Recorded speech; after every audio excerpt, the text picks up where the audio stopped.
हमारा media spokesman है सरकार का, पार्टीज का। आज तो वो मीडिया है नहीं कि वो सरकार की तनकीद करे, सरकार को बताए कि भाई साहब आपने ये करना था, आपने ये किया। मुल्क का जो नेशनल मीडिया है वो अपनी पटरी का वो मीडिया नाम से खोजता है। पूरे देश भर के अंदर जो है कहीं ना कहीं से अब कहीं कंट्रोवर्सीज हो रही है और ओवरऑल डायरेक्ट क्रेडिट जो जाता है वो लोगों के हिसाब से नेशनल मीडिया को चला जाता है, क्योंकि नेशनल मीडिया का सबसे बड़ा रोल जो है वो इस मुल्क के अंदर अफरा तफरी उठाने के लिए उनका सबसे बड़ा रोल माना जाता है। इस वक्त समाज जो कुछ भी फेस कर रहा है उसका आखिरकार जर्नलिज्म जिनको जो है लोगों की आवाज उठाने के लिए मतलब चुना जाता था या जिस फील्ड को इस चीज के लिए बनाया गया था, आखिरकार क्यों वो कंट्रोवर्सी का मेन रोल है। इस वक्त हमारे साथ सीधे जम्मू कश्मीर के सीनियर सहाफी सनम एजाज हमारे साथ जुड़े हैं। इनसे जानने की कोशिश करेंगे कि असल में मीडिया का रोल क्या है और अभी करंट में जो नेशनल मीडिया जो अभी दिखा रहा है, जो कुछ भी कर रहा है, जिसके लिए आवाजें भी उठ रही है कि इनको बैन करे, क्या कुछ कारण है जिसकी वजह से आपको लग रहा है कि समाज के अंदर जो है इनका बड़ा रोल है। Sir first of all we welcome in our live session. Sir हमें बताइए कि अभी चूंकि कंट्रोवर्सी पूरे मुल्क भर के अंदर हो रही है, लेकिन कहीं ना कहीं से लोग जो है वो दोष या इल्जाम जो है डायरेक्ट नेशनल मीडिया पे लगा रहे हैं, हालांकि मीडिया का काम होता था कि लोगों की आवाज बनना। क्या लगता है आपको कि क्यों जो है लोग उल्टा अब मीडिया के ऊपर ही जो है आवाजें उठाते हैं कि इनकी वजह से जो है अब फितना फसाद इस मुल्क भर के अंदर बढ़ रहा है? देखिए, जो मीडिया का एक रोल होता है वो कहीं पे प्ले नहीं हो रहा। इस वक्त मीडिया इस वक्त प्रोपेगेंडा हाउसेस बने हुए हैं। नेशनल मीडिया की बात कर रहा हूँ, वहाँ पे जर्नलिज्म का या एथिक्स ऑफ जर्नलिज्म की कहीं पे बात नहीं होती है। अब वो मुल्क की आवाम को डिवाइड करने में, आप देखिएगा जहाँ पे भी आप शाम को अगर टीवी आप देखेंगे, नेशनल मीडिया खासतौर पे प्राइम टाइम डिबेट्स देखेंगे तो दो चार मुसलमानों को एक दो मुसलमानों को लाया जाता है, जो मुसलमानों के जिनको टैग लगाए जाते हैं मुस्लिम स्कॉलर्स, मुस्लिम आलिम, मुस्लिम ये वो उन्होंने 4 हदीसें टोटल पढ़ी होती है इस्लाम के बारे में, उनको 1000 रुपये दे के उनसे बुलवाया जाता है।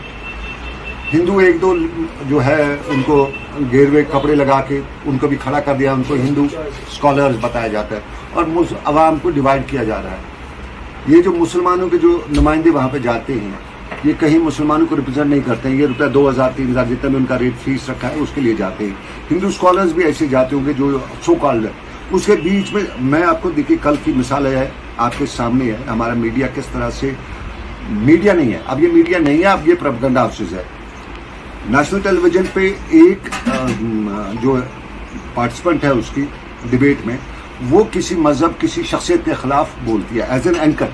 20 साल से मैं भी इस प्रोफेशन में एज एन एंकर उसकी वहां पे रुका और उसको रोकना था, जिम्मेदारी थी कि नहीं इस चीज पे हम बात नहीं करें, हम किसी और पे बात करेंगे, ये चीज आप गलत बोल रही। लेकिन उसने उसको पूरा प्लेटफॉर्म दिया बोलने के लिए। तो ये मीडिया जो हमारा इस वक्त है मीडिया नहीं है, ये बिकाऊ चीज है और ये एक प्रोपेगेंडा कर रहा है और इसके पीछे की कहानी सबको पता है। डिवाइड करने की कोशिश करी है, हिंदू मुसलमान किया जा रहा है। आप हमारा मुझे याद है SP सिंह थे, मेरे उस्ताद हैं और उनका मैं एक शो में था, मैं तब डेस्क पे स्क्रिप्ट राइटर था, स्क्रिप्ट लिखता था, तो मैंने एक वर्ड इस्तेमाल किया, धर्म के रिलेटेड वो वर्ड था। बिलीव करेगा उसने मुझे कानून से पकड़े खींच के उधर फेंका, क्या कि मजहब की बात नहीं है जर्नलिज्म में। आप मुसलमान हो अपनी मुसलमानी घर में रखो, मैं हिंदू हूँ अपने हिंदू घर में, यहाँ पे सब इंसान है, यहाँ पे इसकी बात नहीं है। तो आज वो चीज़ है ही नहीं। आज बाज़ाब्ता तो शुरुआत जो एंकर करता है, भगवान किधर गया, अल्लाह कहाँ भाग गया, वो उधर हुआ, ये उधर हुआ, इस तरह का इस टाइम जर्नलिज्म चल रहा है। तो ये जर्नलिज्म नहीं है, ये जर्नलिज्म इसका नाम ही कुछ नहीं है। ये पिछले 5-10 सालों से जो ये बकवास, इसको कहेंगे बकवासी मीडिया जो है, ये बकवास किया जा रहा है। कोई कुछ ऐसा नहीं है जिससे हम कहेंगे कि एथिक्स ऑफ जर्नलिज्म इसमें है। सलीम सर, मैं आपको रोकना चाहूंगा क्योंकि यहाँ पे अगर देखा जाए, जब शुरुआत में इस प्रोफेशन की अगर बात करें, कहा जाता था कि ये लोगों की आवाज जो है समाज के सामने या गवर्नमेंट के सामने, जो भी इख्तिदार में है उनके सामने उन लोगों की आवाज बन के चली जाए जिनकी कोई सुनता नहीं है। लेकिन वही दूसरे साइड में अगर देखा जाए, अगर ये नेगेटिव वे में रोल करता है तो ये अवाम के लिए, समाज के लिए, मुल्क के लिए खतरा बन जाता है। तो अभी आपको क्या लग रहा है कि इसका रुख किसकी ओर है? देखिए, जर्नलिस्ट का काम है सरकार की मुखालफत करना। सरकार अच्छा कर रही है वहां पे भी उसको मुखालफत करना, क्रिटिसाइज करना, इसलिए करना कि ये और अच्छा करे, क्योंकि सरकार बनी है अच्छा करने के लिए। अब वो अच्छा कर रही है, उसको और बोल रहा है कि नहीं आपने ये चीज यहाँ पे करनी थी, आपने ये कर दिया। उसको क्रिटिसाइज करना, तनकीद करना ताकि और अच्छा करे, इसलिए नहीं कि डिमोल करें, उसको अच्छा करने के लिए। और जहां सरकार नहीं पहुंच रही है वहां उसकी आवाज उठाना, सरकार तक पहुंचाना कि आपने इस आदमी तक। लेकिन हमारा मीडिया स्पोक्समैन है सरकार का, पार्टीज का। आज तो वो मीडिया है नहीं कि वो सरकार की तनकीद करे, सरकार को बताए कि भाई साहब आपने ये करना था, आपने ये किया। ये आपको, इससे आवाम का ये नुकसान हो रहा है। आप इससे ठीक है आपको अपना वोट बनना, लेकिन आवाम का नुकसान हो रहा है। तो ये चीज़ें आज सरकार मीडिया कर नहीं रहा है।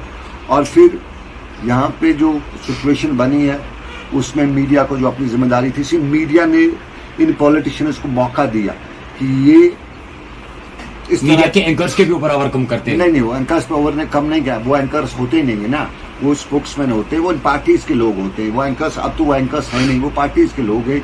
वो एक हिस्सा है इस सारे का, इस जो गोदी सिस्टम है इसका एक हिस्सा है। और इस हिस्से में हम उन पे इल्ज़ाम करें कि उन पे हावी हो गया, उसको मिशन है, उसको सुबह सुबह डीपी जिसे डे प्लान होता है, उसके डे प्लान में यही है कि मुझे आज किसको करना है, क्या करना है। मिसाल आपको सामने दे दूं मैं, अमृतसर में मामला कुछ हो गया, वहां पे जो इस टाइम है वहां झगड़ा हो गया। एंकर पूछ रहा उससे राहुल गांधी कहाँ है। वहां आम आदमी पार्टी, ये 2 दिन की बात है, आम आदमी पार्टी की सरकार है वहां पे, कहता है राहुल गांधी कहाँ है, क्योंकि उसको वो एक मिशन लेके आया कि मुझे राहुल गांधी को क्रिटिसाइज करना है। तो यहाँ से इस तरह का ये जो है, इससे एतबारियत जो है मीडिया की वो ख़त्म हो गई है। इससे इंटरनेशनल लेवल पे एतबारियत जो है इंडियन मीडिया की ख़त्म हो गई है। और अब भरोसा नहीं है। आज न्यूज़ बहुत कम लोग देखते हैं, बहुत कम लोग। मैं खुद टेलीविज़न इंडस्ट्री से वाबस्ता हूँ, मेरे घर में भी टीवी नहीं देखा जाता है। तो सनम सर, चूंकि जम्मू कश्मीर के अंदर 20 साल करीबन ऑलमोस्ट 20 साल हो चुके हैं आपको मुकम्मल इस जम्मू कश्मीर के अंदर सहाफत करते हुए, being as a professional journalist. जब आप शुरुआत में आए थे क्या कुछ समय, और अभी जम्मू कश्मीर के अंदर आपको लग रहा है कि जम्मू कश्मीर के अंदर भी वही सिस्टम बन चुका है, वो गोदी मीडिया टाइप का सिस्टम? और ओवरऑल जम्मू की अगर बात करें, जम्मू में भी आप सहाफियों को देखते हैं और कश्मीर में भी आपको देखते हैं, डिफरेंट क्या नजर आता है आपको जम्मू और कश्मीर के अंदर? क्योंकि लोग जो है अब जम्मू कश्मीर के ऊपर भी शिकंजा कसते हैं कि जो जम्मू कश्मीर के अंदर काम। वाक़ा बताता हूँ, परिजात कोल मेरे बड़े भाई हैं, मीडिया में एक नाम है उनका, मैंने उनसे सीखा है, कश्मीरी पंडित है। बिलीव करिएगा, मैंने एक बार स्टोरी की, थोड़ा सा उसको लगा मैं वन साइडेड जा रहा हूँ और उसी के हिंदू धर्म के पंडितों के फेवर में जा रहा हूँ। उसने मुझे यहाँ अशमुकाम में ज़ियारत के नीचे हम वो स्टोरी करे थे, शूट में करा था, उसने मुझे वहाँ पे इतना हर्ट किया। कब दिस इज नॉनसेंस, आप हिस्ट्री को डिस्टॉर्ट कर रहे हैं। मुझे उस टाइम लगा था कि शायद मैं नया था, शायद मैं इसको खुश करूंगा, पंडित है, मैं इसको शायद खुश करूंगा तो मेरी प्रमोशन वगैरह हो जाएगी।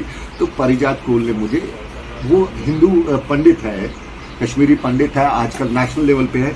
तो इस तरह के लोग थे जर्नलिज्म में आज की डेट में। हाँ, कश्मीर की अभी मैं कश्मीर के जर्नलिस्ट से, कश्मीर की सहाफत से सेटिस्फाइड हूँ। अभी अपनी पटरी से नहीं उतरी हूँ। उसकी कई वजूहात हैं, उसके कई मामलात हैं, लेकिन ओवरऑल मुल्क का जो नेशनल मीडिया है वो अपनी पटरी का वो मीडिया नाम से खोजता है। तो सनम सर, आखिर में आपसे जानना चाहेंगे, चूंकि बहुत सारे ऐसे बड़ी जर्नलिस्ट अब कश्मीर के अंदर नजर आ रहे हैं, पर्टिकुलर जहाँ पे आप काम कर चुके या अभी कर रहे हैं, उस सिचुएशन में भी या उस मुल्क या उस रियासत के अंदर भी जो है कई बड़ी जर्नलिस्ट आए, क्योंकि डिजिटल मीडिया जो है वो उभर कर आया है। तो उन बड़ी जर्नलिस्ट के लिए कुछ लिटिल बिट टिप्स देना चाहेंगे ताकि आने वाले समय के अंदर जो है, जैसे आपके ऊपर लोग हमेशा भरोसा करते आए, आपकी खबर के ऊपर भरोसा करके आए हैं, आगे उनको भी जो है उसी इज्जत, उसी वकार से लोग देखे जिस वकार के लिए ये प्रोफेशन बना है।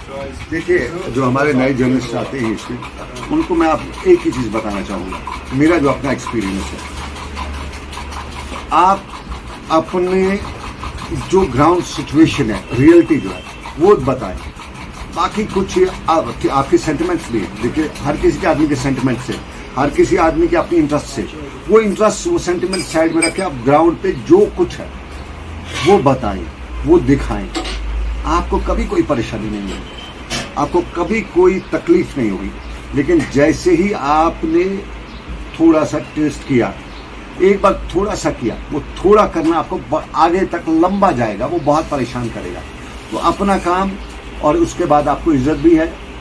आपको ये कोई कहेगा पैसा भी मिलता है, पैसा नहीं मिलेगा, आपको पैसा भी मिलेगा आपका, लेकिन आप जब आप पे भरोसा होगा, लेकिन आपने थोड़ा सा ट्विस्ट किया, आपने गलत थोड़ा सा किया, उसके बाद आपको ये है कि आपको भुगतना पड़ सकता है। कई मिसालें दूंगा, मैंने कई बार स्टोरीज की है, सरकार के खिलाफ की है। सरकार ने कई जगहों पे मुझे वहां पर दिखाया भी, मैंने कहा ठीक है आपको जो करना है करिए। कई बार मैंने लोगों के खिलाफ की स्टोरीज, कुछ लोगों के नहीं, मतलब कुछ उनके खिलाफ, एलिमेंट्स के, उनसे भी डरना, उनकी तरफ से भी आया। रिसेंटली ये जो मामला हुआ उसमें मैंने एक स्टोरी की, हमारे कुछ ये जो टीवी पे हमारे स्कॉलर चढ़ जाते हैं, तो मैंने कहा नहीं, ये मुसलमान जो टीवी पे चढ़ते हैं ये नाम के मुसलमान हैं, इनको मुसलमान कम्युनिटी का कोई दर्द नहीं है। मुझे उनकी तरफ से भी आया, लेकिन सिर्फ उनका फोन आया, डराने वाली बात आई, उसके अलावा कुछ नहीं। मैंने कहा जो करना है करिएगा। और उसके बाद उनको पता चला कि नहीं, ये आदमी जो ग्राउंड पे बोलता है, इसलिए कोई, मैं इसलिए इन बच्चों से कहूँगा नए आ रहे हैं कि आप सिंपल सी बात है, जो आपको ग्राउंड पे सही लगता है वो दिखाइए, बाकी ऊपर वाले पे रखिए, वो देखने वाले। ये हमारे साथ मौजूद थे सीनियर सहाफी जम्मू कश्मीर के सनम एजाज, जिनको भले ही शायद जम्मू कश्मीर के अंदर कोई ना जानता हो, चाहे छोटा बच्चा हो या बड़े लोगों की बात करें, ओवरऑल नेशनल मीडिया को लेके बात कर रहे थे। क्योंकि आजकल जो है समाज के अंदर जिस मीडिया का रोल कुछ और था, आज वो कहीं ना कहीं से जो है स्पोक्स पर्सन बने हुए हैं। उम्मीद करते हैं कि आगे भी जो है, जो सनम एजाज ने हमारे यंग यूथ्स के लिए मैसेज दी है, ब्रांडिंग प्रोफेशनल्स के लिए जो है बताया है, उस पर फोकस करेंगे और आगे जो है उस पर काम करेंगे। आगे भी कोशिश करेंगे आप तक जम्मू कश्मीर के हर एक मुद्दे को लेकर बात करने की। तब तक के लिए आप मुझे दीजिए इजाजत। अल्लाह हाफिज।